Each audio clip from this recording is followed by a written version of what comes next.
In the IELTS test, you hear some recordings and you have to answer questions on them. You have time to read the instructions and questions and check your work. All recordings are played only once. Now turn to Section 1. Section 1. You will hear a conversation between a man and a woman discussing the repair of a television. First, you have some time to look at questions 1 to 5.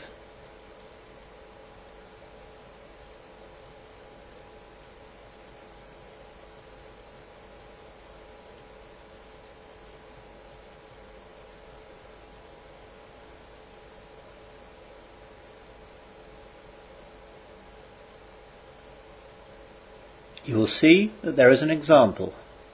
This time only, the conversation relating to this will be played first. Good morning, madam. Can I help you? Yes, please. I bought this small TV set here recently, and when I got it home, I couldn't get it to work. Oh dear. Well, I'd just better take some details for this worksheet, and then we'll have a look at it. Okay. Here we are. Now, can you give me your name, please? Philippa Hutton. Could you spell Hutton, please? That's Hutton.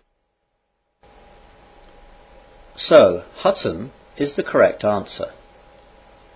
Now we begin. You should answer the questions as you listen, as the recording is not played twice. Listen carefully to the conversation and answer questions 1 to 5.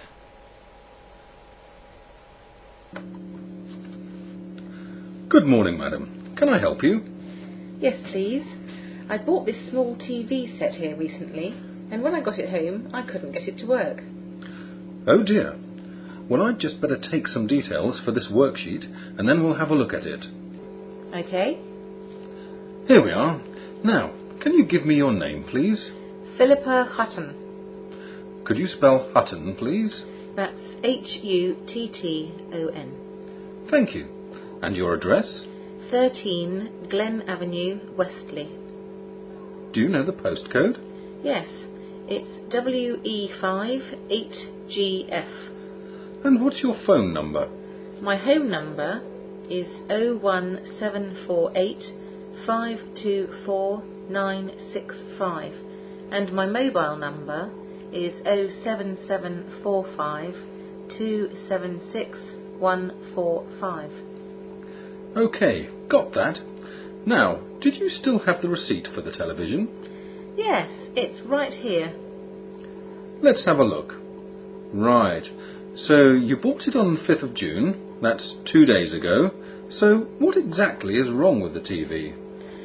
Well, I bought it 2 days ago so I could watch TV while I was cooking for the family. That's why I just bought a nice small one. It could fit on the shelf next to the dining room door. Anyway, when I got it back and plugged it in, there was no response. Nothing at all. No lights, no sound, no buzz. And there are no electrical problems in that room? No, nothing. It isn't just me. My husband is very good with these things, and when he came back, he checked the plug, the fuse, the connections, everything. He couldn't work it out either. That's very strange. Right then, I'll have a look at it. I'm actually not busy right now. I can finish it in about half an hour. Do you want to wait here or come back later today or tomorrow?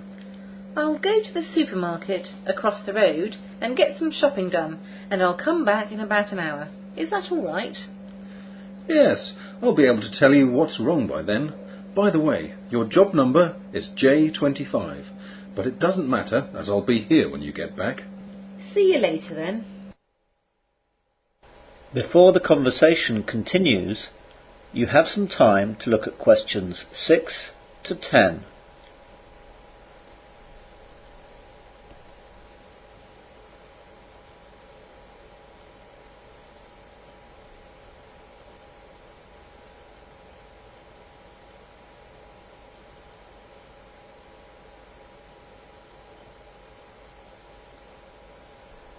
Now listen carefully and answer questions 6 to 10. Hi there. All my shopping's done. Have you finished? Oh yes, it didn't take me long. It was actually the first thing that I checked out, so I had it all figured out in about 5 minutes. What was the problem then? It was a loose wire. It's amazing that this television even got through its tests.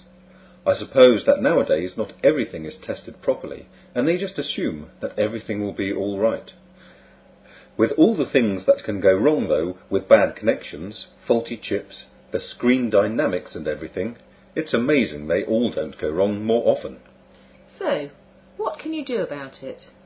We can repair it by tomorrow, or we can just give you a new TV. We can send the old one back to our suppliers. That sounds best to me. I'll take a new one, please. Do you want the same model and everything? Yes, please. Oh dear, I'm afraid we don't have that one in right now, but we will be able to have it in tomorrow morning if that's okay. That's fine. And while I'm here, I want to get something else. It's my nephew's birthday next Thursday. What would you suggest? Well, we've got lots of things here, obviously. How old is he? Let's see. He's the same age as my own son. He's 10 now and his birthday is next week. OK. We've got lots of computer games over there. We've got iPods in the corner if he likes music. He can download music from the internet onto his computer and then onto his iPod. There are lots of accessories for computers. He could need a new mouse, a wireless keyboard, a camera to use when he's chatting. There are lots of possibilities, and it depends, of course, on how much you want to spend. I'm pretty sure he'd like a computer game, although I know he's got loads already. I'll tell you what. I'll go back and ask his father what would be best, and I'll come back tomorrow and buy something while I'm picking up the new TV. What sort of time shall I come tomorrow then? We open at 9 o'clock in the morning. I'd hope our other shop would be able to send the new telly over this afternoon. They might only manage it tomorrow morning though, so come over at about 11. I'll come an hour later at noon then, as I'll be swimming at 11. That's fine. I won't be here though at noon. I'm taking an early lunch then, and I'll be back at 1. Don't worry, I'm sure everything will be okay. Thanks very much. You're welcome, madam. Bye. Goodbye. That is the end of section 1. You will now have half a minute to check your answers.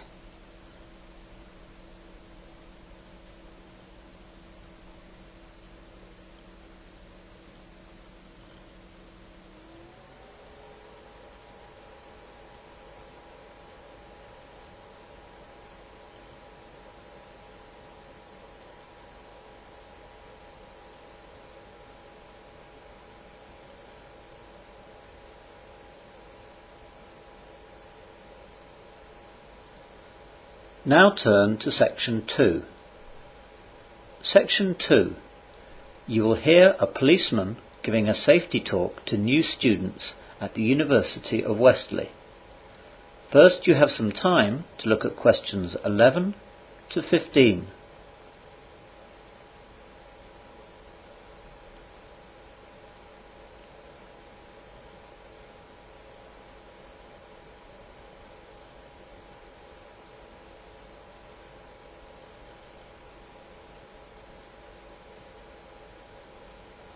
Now listen carefully to the safety talk and answer questions 11 to 15. Good morning everyone, and thank you for coming to this lecture on safety. This lecture is of course optional for all students at Westerly University, but it has been laid on by your Students' Union to help you, and both the staff at Westerly Police Station and the staff here at the University urge you to attend the other lectures like it, and also to get your friends to come too. So, that's enough from me. I'd like to introduce you to Police Constable Fair from Westerly Police Station, who is going to give you some hints on keeping safe. PC Fair. Good morning, ladies and gentlemen, and thank you for allowing me to come here to talk to you. It really is a great idea for someone from the police force to come and talk to you, as it may save you time, money, and also it may help to protect you. I hope I don't sound condescending when I point out some ideas, as a lot of things really are just common sense, but it is often forgetting these common sense things that can lead to problems. First of all, the thing that students are most likely to suffer from, whether they are in digs or in hall, is theft. You hear a lot of terrible stories about muggings, rape and fraud, but these are not really that widespread, and we'll talk about some of those things later. Thieves know very well that student lodgings are a good place to find electronic goods, wallets and bags and the like with little or no protection. So make sure that your room, house or flat is securely locked each time that you go out. Don't leave valuables in the open where they can be spotted from the window. See if you can get an extra lock on your window too. If possible, when you're out, try and leave your valuable things in a cupboard which has an extra lock on it. So much for theft prevention. If you do get burgled though, there are ways to protect yourself here too. Try and get household insurance. Make a valuables list of all the items that you own, including things like keys and bank cards. Estimate their value and take the list to any reputable high street insurance broker and get a quote for household insurance. This is not very expensive and it will give you peace of mind. Another thing you can do is to get an ultraviolet pen and write your name and address on all your valuables. This will not be able to be seen in normal light, so your goods won't look any different, but your goods will be forever marked as your property. Before the safety talk continues, you have some time to look at questions 16 to 20.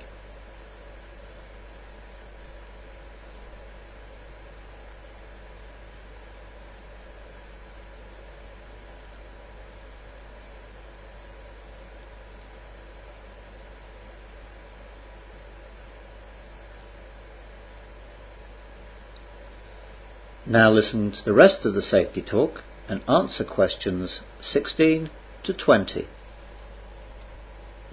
Now, more seriously, we must look at your personal safety. This especially applies to women. Men, of course, are usually better able to protect themselves and are under less risk in any case. First, let's look at where you live. Again, wherever you live, you should make sure that your door is locked securely, even when you're at home and even if you're not alone, as people can leave your house without you knowing. So, in hall, lock that door at all times, especially at night. If you're in digs, keep the front door locked at all times and your own bedroom as well. If your bedroom has no lock, then get one put in. Get your landlord to do it. They usually will. It's a small price to pay for safety. Look at the windows in your house. Again, especially the ones in your bedroom. Make sure the window fastens securely and try to get an extra lock fitted. Keep curtains closed at night, and also during the day too if you don't mind, so that people can't see in. Get a chain fitted to your front door too, and always have the chain on when you're at home. If you see someone often hanging around near your home, then let someone know in your hall, or the welfare office in the union will be able to advise you. We, of course, at the police station will always welcome you, and we will never scoff at your worries. We will not laugh at you, and we will take everything seriously. Next, let's look at when you're away from your home and walking about the streets. Naturally, you're more at risk at night, but even in the daytime, try to keep to busier areas which are well lit, and always try to have someone with you when you're travelling on foot. At night, do the same, but be more careful about it. If you're leaving the union late at night, take advantage of the excellent minibus service that your union puts on for you for your safety. The minibus gives priority to women and it will take you to your door. There are 2 minibuses available every night, leaving at regular intervals. If there's not one available, wait in the queue until one arrives. They will get you home safely in the end. If you're not at the union and by yourself, try to get a taxi back rather than walk. I know it's more expensive, but it's worth the cost. I'm sure your parents would prefer you spending the extra money to make you safe. Also with taxis, always take a licensed taxi from a proper taxi rank or call a reputable company. Keep the number of a reputable company in your wallet and saved in your mobile. Then you'll always have access to a safe way home. I hope I haven't panicked you. Very few people do actually get attacked, but of course it does happen. By following these basic safety rules, you vastly reduce your chances of being a victim. The cardinal rule is don't be alone. Always have a friend with you if possible. That is the end of section 2. You'll now have half a minute to check your answers.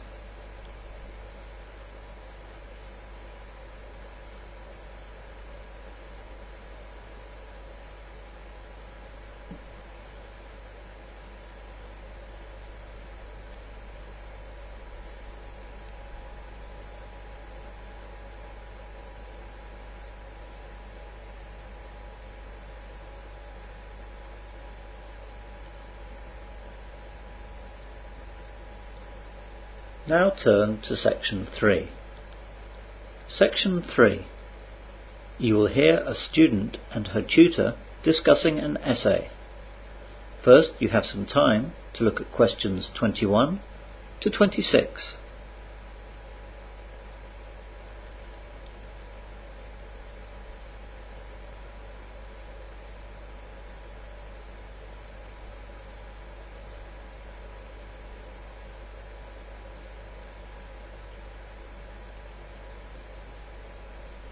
Now listen carefully and answer questions 21 to 26. Come in. Good morning, Rachel. Have you come to talk about your extended essay? That's right, Dr. Jones. Have I come at a bad time? No, not at all. This is a good time, in fact. Good, because I wanted to ask you what you thought about my decision on the subject. Yes, you initially wanted to write about working conditions in 19th century factories, but you were later contemplating looking at the conditions inside hospitals in 19th century northern towns. That's right. I thought about it for a long time and weighed up the pros and cons, and I didn't decide for ages. Well, I think you were right to stick with your first idea. There's so many better sources available on the subject. There are plenty of articles in magazines and the odd TV and radio programme on the other subjects, but everything is rather superficial. There's no real academic knowledge to draw on. Yes, I found that out. I found lots of books, but nothing really to help me, even on the internet. In the end, when I decided on my first choice topic, I found lots of really good stuff in magazines, books, and the internet. Particularly one book, which is the major reference that you'll see quoted all over the place. Well, I'm glad you came to that decision. Let's have a look at that essay now. What did you think? I've spent ages on it, but I'm only about 80% happy with it. Well, I wouldn't be too down about it. I think most of it is pretty good. I like the introduction, which really set out your ideas clearly. The middle needs some attention, but the end was really first-rate. What are the areas that need more work then? The main problem lies with your analysis of the statistics. You quote all the right numbers and you've got lots of fine tables and everything, but you need to look more closely at what the numbers mean and what implications they hold. Look at them again and try and explain more clearly the important parts. After that, you need to have a look at your bibliography, which is a bit shoddy. Yes, I was afraid of that. I always think that once I've finished the essay, then I'm done, and so I don't put enough care into things like the bibliography. Still, I've plenty of time to get that and the other stuff sorted out. You've plenty of time, but don't leave it until the last minute, because you'll need to check it all again carefully when you're finished, and it would be a good idea if I looked over it again before its final submission. The deadline is the 28th of April, so shall I get it to you on the 24th? Will that be okay? Well, that won't leave you much time to change anything if I find anything else to do. How about a few days earlier than that? The 21st of April? I'll be able to get it back to you the day after on the 22nd then. That sounds great. Thank you. You now have some time to look at questions 27 to 30.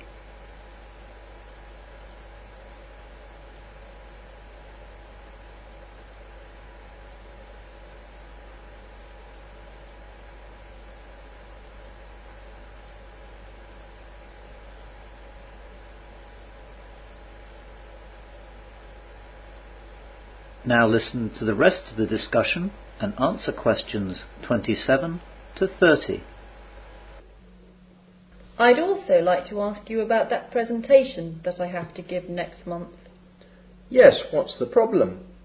Well, I've started work on it as I want to do a good job, but I can't seem to find much information on the subject in the library. OK. I'll jot down some ideas for you then. What subject are you presenting again? The 3 C's of the Great Reform Act in England in 1832. Ah, yes, the causes, course and consequences. Well, there should be plenty of material in the library on that, as it's such an important subject. Well, there should be, but it looks as though some first years are doing an essay on it, and so most of the books are out. I also don't want the run-of-the-mill books. I want my presentation to be a bit more in-depth. The best book for you would be Great 19th Century Reform by Mark Needham. That book you can't take out. It's in the reference section only. You'll have to read it actually in the library itself. Then there was a great article in History Monthly on the Great Reform Act by Jim Wood. The issue was August 2003, I think. You'll find it in the library stack system. That's great. Anything else? Yes, there's another really good book on the subject that looks at the whole thing from a slightly different point of view. I remember when it came out it ruffled a few feathers.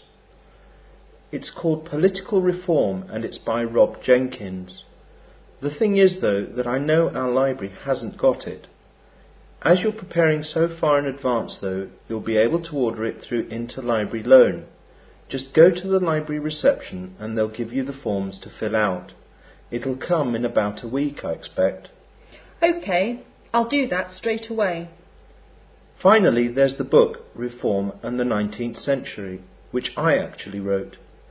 The library used to have a copy, but it's been lost, I think. I've got a copy at home, so I'll bring it in tomorrow. If you pop in tomorrow morning sometime, I'll let you borrow it for a week or so. Oh, that's fantastic. I didn't know you were an author, Dr. Jones. Yes, I've done a few things. You'd better not lose it or spill coffee on it or anything though. I'll take very good care of it. I promise you. I know you will, or I wouldn't lend it to you. So I'll see you tomorrow then. Yes. Thanks again. See you tomorrow. Bye. Bye. That is the end of section 3. You will now have half a minute to check your answers.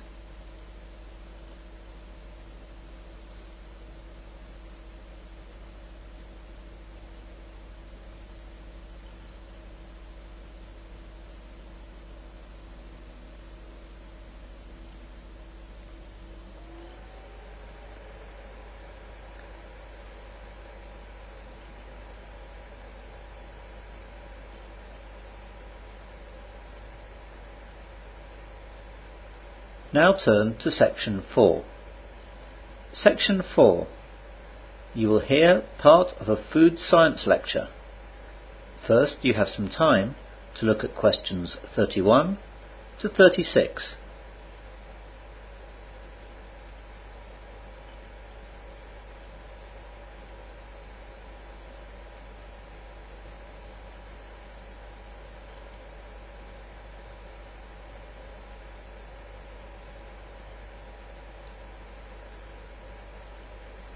Now listen carefully and answer questions 31 to 36. Good evening, ladies and gentlemen, and welcome to this food science lecture. Today we're going to look at a foodstuff I'm sure we all recognise and use: garlic. We will explore a little of its history and examine some of the many different ways it's been used over time. All around the world, for over 4,000 years, garlic has held many important roles in daily human life. It's been taken therapeutically and nutritionally. Folklore attributes garlic with good luck and with protection against evil. Its smell has been said to ward off sorcerers, werewolves, warlocks, and, of course, vampires. Although it's not certain when garlic was first discovered, it was probably dispersed by nomadic humans several thousand years ago. Garlic is originally indigenous to the desert region of Siberia. In this region, the summers are dry and hot, and there's very little precipitation. In order for the wild garlic plant to survive, it had to adapt to this harsh climate. Garlic had to grow when there was moisture, in the spring and fall, and it also had to be able to survive without water for the exceptionally dry summer and winter months. Garlic adapted to its environment, so that the growing cycle began in the fall to take advantage of the available precipitation. When the cold winters or the hot dry summers arrived, it became dormant. The cloves of the garlic plant store large amounts of food, which enable it to withstand long durations of dormancy. When the spring rains arrive, the plant can continue on its growth process. A healthy root system with relatively small leaves is a key to the survival of the plant. These traits make garlic a very hearty plant, capable of growing in poor soil in harsh climates with little or no care. Once discovered by humans, it's no wonder that garlic quickly became a staple crop of almost every civilization in the world. An Egyptian papyrus from 1500 BC recommends garlic for 22 ailments. The Egyptians fed it to slaves building the pyramids to increase their stamina, and during the building of the Great Pyramid, the construction workers lived on a diet consisting primarily of onion and garlic. When the workers were deprived of their ration of garlic, it caused work stoppages. Garlic was so valuable to the Egyptians that 15 pounds of garlic would purchase a healthy male slave.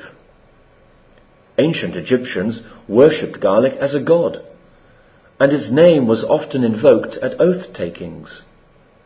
In ancient Greece and Rome, it was claimed to have more uses, everything from repelling scorpions to treating dog bites and bladder infections to curing leprosy and asthma.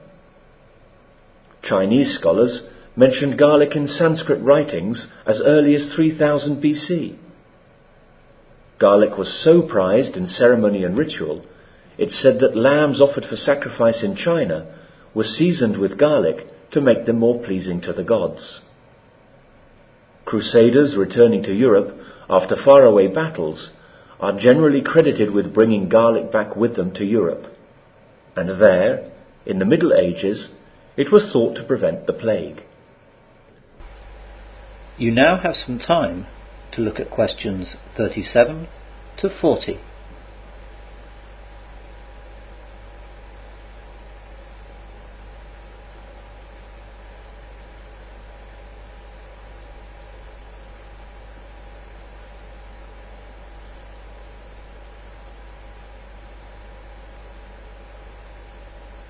Now listen to the rest of the lecture and answer questions 37 to 40. Modern research has confirmed the health benefits of garlic that our ancestors believed in. Garlic may even prevent cancer because it contains vitamins such as C, A, and B, which stimulate the immune system to eliminate toxins and combat carcinogens. Research in 1858 by Louis Pasteur documented that garlic also kills bacteria. During World War II, when penicillin and sulfur drugs were scarce, garlic was used as an antiseptic to disinfect open wounds and prevent gangrene. The properties responsible for these medicinal effects are not clearly understood. Recent research identifies hundreds of volatile sulfur compounds in the herb. For this reason, it may also become a valuable treatment for AIDS. A study in China showed that people with the highest levels of dietary garlic have a reduced risk of stomach cancer. It can also kill 60 types of fungi and yeast, among them the common cause of athlete's foot. Japanese scientists test its effects on patients with lumbago and arthritis. Experts are split on the recommended daily amount of dietary garlic, from 1 to 10 cloves. However, most agree that fresh garlic is better than in supplement form. How garlic is prepared also affects how it can be used.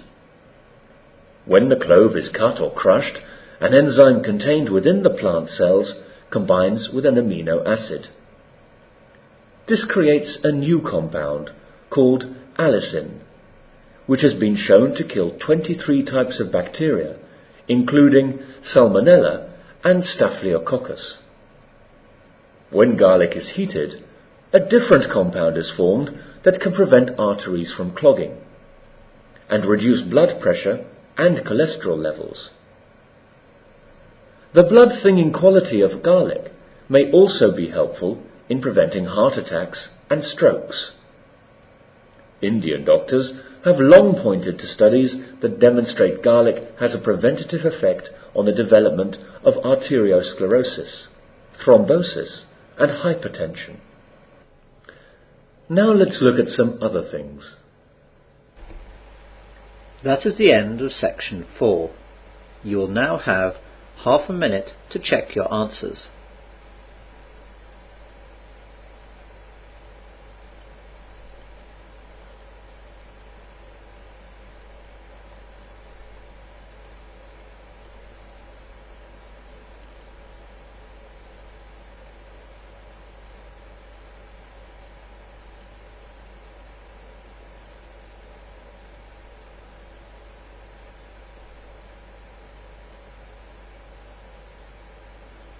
That is the end of listening test 6. In the IELTS test, you would now have 10 minutes to transfer your answers to the listening answer sheet.